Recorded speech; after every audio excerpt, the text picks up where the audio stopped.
Hoy por hoy, la disipación térmica de nuestras PC es un punto muy importante a tomar en cuenta.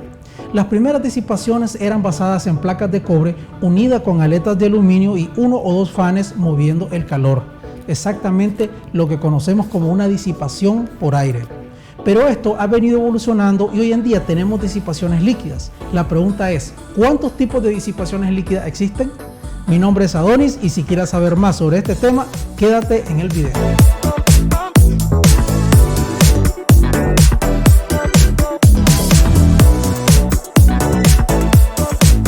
¿Qué tal, señores? Bienvenidos, espero que hayan pasado unas felices vacaciones y el día de hoy tenemos un tema muy interesante a pedido de muchos de nuestros clientes y muchos de nuestros seguidores.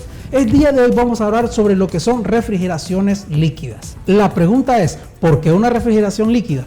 Las disipaciones líquidas han venido a revolucionar la manera en que mantenemos frío cada uno de los componentes de nuestra PC, ya que hoy en día estos componentes tienden a recalentarse más por varios factores.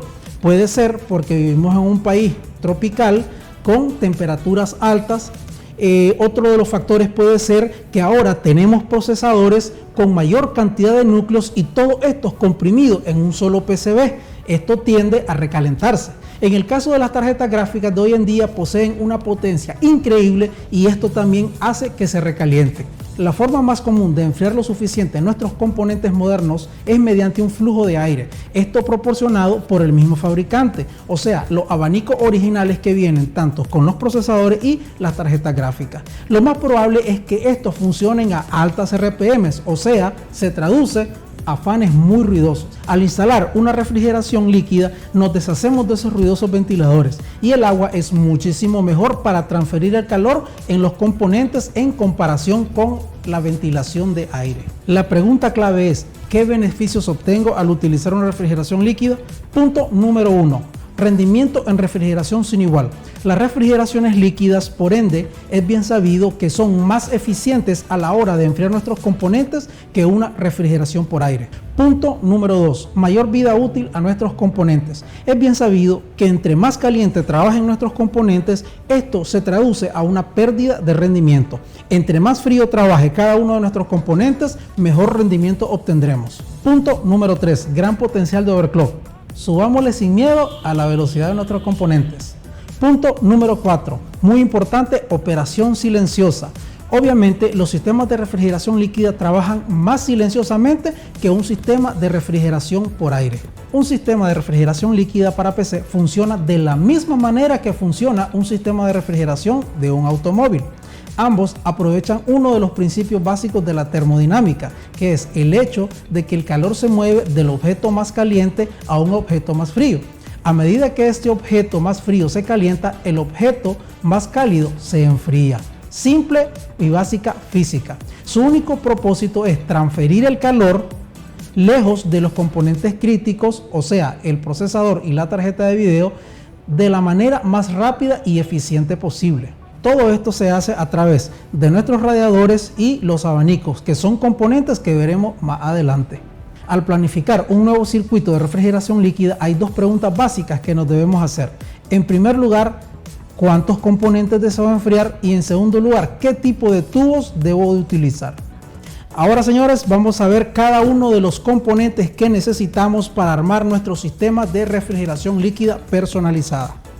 Como ustedes conocerán, esto es una refrigeración líquida IO o una All-in-One.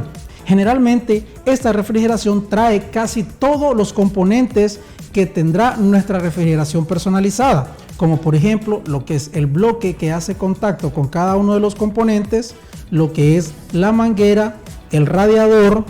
Adentro de esta cajita viene lo que es la bomba que mueve todo el líquido y en esta parte de acá es donde van los fans que ayuda al radiador a hacer la función de disipación de calor. Ahora veremos cada uno de los componentes paso a paso. Primer componente, bloque de agua. Los bloques de aguas, como verán por acá, son estos. Estos son para procesador y aquí tenemos lo que es el bloque de agua para las tarjetas de video. La función de ello es disipar el calor a través de una placa, ya sea de aluminio o una placa de cobre. Este hace contacto directamente con lo que es el chipset de video, en el caso de las gráficas, y estos hacen contacto directamente con lo que es el procesador. Ahora, ojo, un punto muy importante a la hora de comprar nuestros componentes es que no podemos mezclar materiales. Si compramos componentes solos con placas de cobre, todo nuestro sistema tiene que ir con componentes de cobre. Si compramos nuestras placas con componentes de aluminio, nuestros componentes tienen que ir con materiales de aluminio, porque si mezclamos materiales se produce lo que es la ionización o corrosión galvánica. ¿Por qué ocurre la corrosión galvánica? Es una forma acelerada de corrosión en contraste con lo que es la oxidación. La corrosión galvánica es un proceso electroquímico que ocurre cuando dos metales con diferentes actividades electroquímicas están en contacto entre sí, como el cobre y el aluminio. Es por eso le digo que no podemos mezclar los materiales. El metal más noble, o sea, el metal pasivo, impulsa la corrosión del metal más activo, el menos noble, donde el metal más pasivo permanece bastante ileso, y este proceso continuará hasta que el metal activo se destruya por completo. A este proceso se le conoce como corrosión galvánica. Ahora les mostraré en qué parte es que va cada uno de los componentes. En este caso, el bloque de agua irá directamente acá haciendo contacto con nuestro procesador. Hay modelos de diferentes marcas exclusivos para algunos modelos de tarjetas madre que son unos bloques muchísimo más grandes que este, y ellos cubren lo que es esta parte de la tarjeta madre. Obviamente tenemos que quitar esta disipación de aluminio, y ese bloque cubre totalmente lo que son las fases de poder de la tarjeta madre, pero como les decía, son bloques exclusivos para algunos modelos de tarjeta madre. Ahora, en el caso de nuestra tarjeta de video, lo que se hace es remover lo que es el sistema de ventilación y solamente nos quedará lo que es el PCB. Al tener solamente el PCB, ahí es donde entra en juego nuestro bloque de agua para la tarjeta de video. Si ustedes pueden ver, estos orificios acá es donde entran las conexiones o los feedings que les estaré mostrando más adelante. Otra de las piezas muy importantes dentro del circuito es el reservorio. El reservorio es un depósito que está destinado a contener el líquido refrigerante en un circuito para permitir que las burbujas de aire sean reemplazadas lentamente por agua a medida que circula. También sirve como un punto de llenado para el refrigerante. Los depósitos pueden ser unidades independientes o pueden venir en combo, tal y como estamos viendo esta. Esta parte solamente es el depósito, pero en este caso ustedes pueden apreciar que la parte de abajo viene incluida lo que es la bomba. Como les había dicho anteriormente, pueden encontrar solamente el reservorio o solamente la bomba. En este caso viene bomba, reservorio. Ahora, la bomba es el corazón de cada circuito de refrigeración líquido. Las bombas proporcionan una circulación del refrigerante en el circuito, empujando el líquido a través de los demás componentes. Este tienen puerto de entrada y puerto de salida. Las más comunes en el mercado hoy en día son las DDC y las D5. Durante años estas bombas han tenido el mismo sistema de fabricación. El único cambio que los fabricantes han incluido en estas bombas es la inclusión de la tecnología PWM. ¿Qué quiere decir esto? Que está equipada con una sofisticada manera de controlar las velocidades. Una de las diferencias entre las bombas DDC y las D5 es que las bombas DDC son para loop pequeño o circuitos pequeños y se usan con mangueras delgadas. En el caso de esta, que es una D5, esta tiene un caudal más fuerte que la DDC, y esta se puede utilizar en sistemas de enfriamiento mucho más grandes y con mangueras más gruesas. Otra de las partes muy importantes dentro de nuestro circuito son los radiadores y los ventiladores. La función principal del radiador es enfriar el líquido que fluye dentro del circuito. A medida que el líquido fluye a través de la tubería de cobre, las aletas del radiador absorben el calor del agua y luego los ventiladores conectados al radiador enfrían las aletas.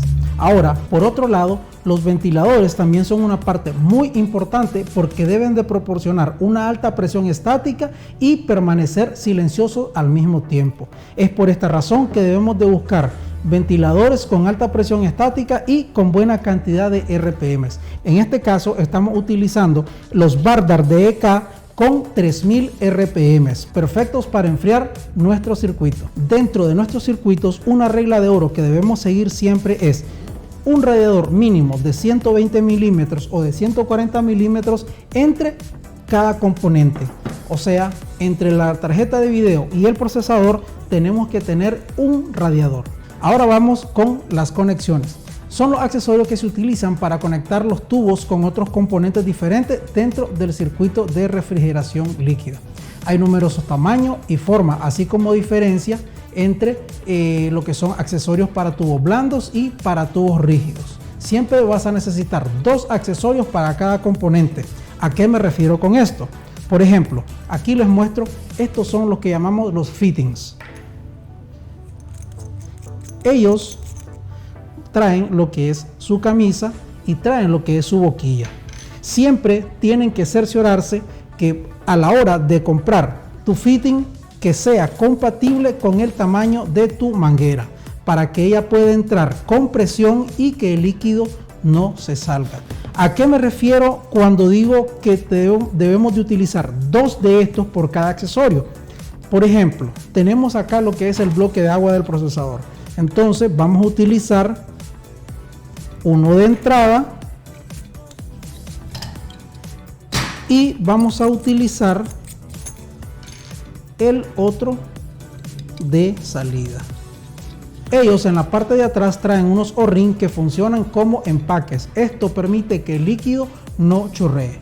Como lo pueden ver acá, por eso les decía que cada componente necesita dos de estos. Entonces aquí pueden ver, esta es la entrada y esta es la salida. Nuestra tubería va conectada acá y acá.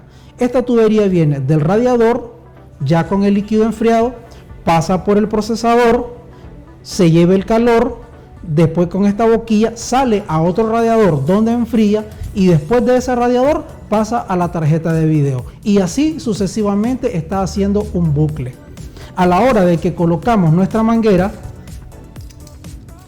le ponemos lo que son sus camisas de protección y como pueden ver, aquí está el componente, en este caso el bloque para el procesador con dos fittings. De igual manera vamos a hacer con el bloque para la tarjeta de video y de igual manera vamos a hacer con cada uno de los radiadores. Otros accesorios que también son importantes dentro de nuestro circuito son nuestros codos. En este caso estos son codos de 45 grados. Aquí tenemos una unión, aquí tenemos una llave de pase y aquí tenemos lo que es un stop feeding. ¿Qué es un stop feeding? Es esta pieza que miran acá. Su única función es detener el flujo en cualquiera de los componentes en donde no haya una conexión. Otro de los componentes, si no menos importantes, son las tuberías. Estas sirven para conectar cada componente dentro de nuestro circuito. Por eso, antes de comprar, tienen que asegurarse de que el tamaño del tubo coincida con el tamaño de los accesorios. En este caso, de los fittings. Cada tubo está marcado con dos números, en donde el número más pequeño representa el diámetro interior y el número más grande representa el diámetro exterior. Lo podrán diferenciar por las siglas ID o D. ID significa Inner Diameter, que es el diámetro interior, y el OD significa Outer Diameter, que significa el diámetro exterior. Una vez que ya contamos con todos estos componentes, perfectamente podemos iniciar a armar nuestro sistema de enfriamiento líquido. Simple y sencillamente necesitamos un poquito de imaginación y un poquito de experiencia. Ahora chicos, recuerden, antes de escoger su sistema de enfriamiento líquido debemos de tomar en cuenta: punto número 1, escoger el gabinete adecuado. Un gabinete con un buen tamaño puede permitirte hacer un sistema de refrigeración líquida totalmente cómodo y muy estético. No así, también podemos hacerlo en gabinetes compactos, en este caso gabinetes en formato mini ITX. Punto número 2, recuerden lo que les dije, no mezclar componentes de diferentes materiales. Punto número 3, establecer siempre un orden en la ubicación de los componentes. Esto nos va a permitir que todo nuestro sistema se mantenga frío de la manera más eficiente. Bueno señores, muchas gracias por habernos acompañado en un video más de Sixa News y recuerden que pueden contactarnos a nuestro WhatsApp 6veces897 y pueden visitarnos en nuestra nueva sucursal, calle principal Altamira, frente a Farmacia Kielsa. Los esperamos.